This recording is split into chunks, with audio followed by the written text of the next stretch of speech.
ನಮಸ್ತೆ ಫ್ರೆಂಡ್ಸ್, ಇವತ್ತು ನಾವು ಗರಿಗರಿಯಾದ ಸಿಹಿ ಖಾರ ಅವಲಕ್ಕಿ ಮಾಡುವ.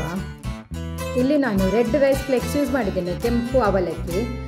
ಇದಕ್ಕೆ ನಾನು ಯಾವುದೇ ಎಣ್ಣೆ ಹಾಕದೆ ಅದನ್ನು ಫ್ರೈ ಮಾಡ್ತಾ ಇದ್ದೇನೆ. ನೀವು ಒಂದು ಪಾತ್ರೆ ಇಟ್ಟು ಒಂದು ಪ್ಯಾಕೆಟ್ ಅವಲಕ್ಕಿ ಹಾಕಿ ಪೇಪರ್ ಅವಲಕ್ಕಿ ಕೂಡ ಯೂಸ್ ಮಾಡ್ಬೋದು, ಅದು ಕೂಡ ತುಂಬ ಚೆನ್ನಾಗಿ ಬರ್ತದೆ.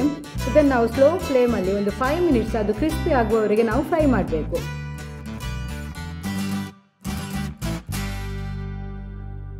ನೋಡಿ, ಇಲ್ಲಿ ಇದು ಕ್ರಿಸ್ಪಿ ಆಗಿದೆ. ಈಗ ನಾವು ಇದನ್ನು ಸೈಡಿಗೆ ಇಡುವ. ಇಲ್ಲಿ ನಾನು ಒಂದು ಪ್ಯಾಕೆಟ್ ಅವಲಕ್ಕಿ ಕೇವಲ 3 ಟೇಬಲ್ ಸ್ಪೂನ್ ಎಣ್ಣೆ ಯೂಸ್ ಮಾಡ್ತಾ ಇದ್ದೇನೆ.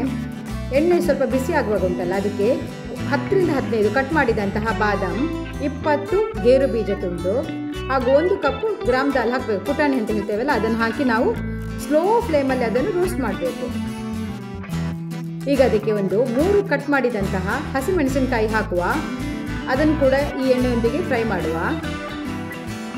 ಮತ್ತು ಒಂದು ಸಣ್ಣ ಕಪ್ ಅದಕ್ಕೆ ಕರಿಬೇವು ಸೊಪ್ಪು ಕೂಡ ಸೇರಿಸಬೇಕು. ಅದು ತುಂಬ ಪರಿಮಳ ಮತ್ತು ಟೇಸ್ಟ್ ಕೊಡ್ತದೆ.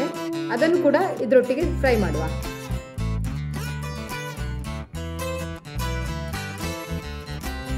ಈಗ ಅದಕ್ಕೆ 1 ಕಪ್ಪು ದ್ರಾಕ್ಷಿ ಹಾಕುವ, ಒಣ ದ್ರಾಕ್ಷಿ, ಹಾಗೂ 1/4 ಸ್ಪೂನು ಅರಶಿನ ಪುಡಿ, 1 ಸ್ಪೂನು ರೆಡ್ ಚಿಲ್ಲಿ ಪೌಡರ್ ಮತ್ತು ಅರ್ಧ ಸ್ಪೂನ್ ಚಾಟ್ ಮಸಾಲ. ಚಾಟ್ ಮಸಾಲ ಆಪ್ಷನಲ್ಲ, ಹಾಕಿದರೆ ತುಂಬ ಚೆನ್ನಾಗಿ ಟೇಸ್ಟಾಗಿ ಬರ್ತದೆ. ಮತ್ತು ರುಚಿಗೆ ತಕ್ಕಷ್ಟು ಉಪ್ಪು ಹಾಗೂ 1 ಸ್ಮಾಲ್ ಕಪ್ಪು ಗ್ರೈಂಡ್ ಮಾಡಿದಂಥ ಪೌಡರ್ ಶುಗರ್ ಹಾಕ್ತಾ ಇದ್ದೇನೆ. ಎಲ್ಲವನ್ನು ಈಗ ನಾವು ಚೆನ್ನಾಗಿ ಮಿಕ್ಸ್ ಮಾಡಬೇಕು. ಇಲ್ಲಿ ನಾನು 1 ಕಪ್ ರೋಸ್ಟೆಡ್ ಕಡಲೆ ಬೀಜ ಹಾಕ್ತಾ ಇದ್ದೇನೆ. ಹಸಿ ಕಡಲೆ ಇದ್ದರೆ ನೀವು ಅದನ್ನು ಫ್ರೈ ಮಾಡಿ ಹಾಕ್ಬೋದು. ಈಗ ನಾವು ರೋಸ್ಟ್ ಮಾಡಿದಂತಹ ಅವಲಕ್ಕಿಯನ್ನು ಉಂಟಲ್ಲ ಇದಕ್ಕೆ ಸೇರಿಸಬೇಕು. ಎಲ್ಲವನ್ನು ಸೇರಿಸಿದ ನಂತರ ಉಂಟಲ್ಲ, ನಿಧಾನವಾಗಿ ಅದನ್ನು ನಾವು ಮಿಕ್ಸ್ ಮಾಡಬೇಕು, ಅದು ಕಟ್ ಆಗಬಾರ್ದು. ಸೊ ನಾನು ಈ ರೀತಿ 2 ಸ್ಪೂನನ್ನು ಯೂಸ್ ಮಾಡಿ ಮಿಕ್ಸ್ ಮಾಡ್ತಾ ಇದ್ದೇನೆ. ನೋಡಿ, ಈಗ ಎಲ್ಲವೂ ಚೆನ್ನಾಗಿ ಮಿಕ್ಸ್ ಆಗಿದೆ. ಈ ಪೋಹ ಚಿವಡ ಉಂಟಲ್ಲ, ಸೇಮ್ ನಿಮಗೆ ಶಾಪಲ್ಲಿ ಸಿಗ್ತದಲ್ಲ, ಅದೇ ರೀತಿಯ ರುಚಿಯನ್ನು ಮತ್ತು ಕ್ರಿಸ್ಪಿನೆಸ್ಸನ್ನು ಕೊಡ್ತದೆ. ಸೊ ನೀವು ಇದನ್ನು ಮನೆಯಲ್ಲೇ ಮಾಡಿ ಮಕ್ಕಳಿಗೆ ಸಹ ತಿನ್ನಿಸಬಹುದು, ನೀವು ಕೂಡ ತಿನ್ನಬಹುದು. ಇದನ್ನು ನೀವು ಕಂಟೈನರಲ್ಲಿ 2 ವೀಕ್ಸ್ನವರೆಗೆ ಉಂಟಲ್ಲ ಇಡಬಹುದು, ಏನು ಹಾಳಾಗೋದಿಲ್ಲ.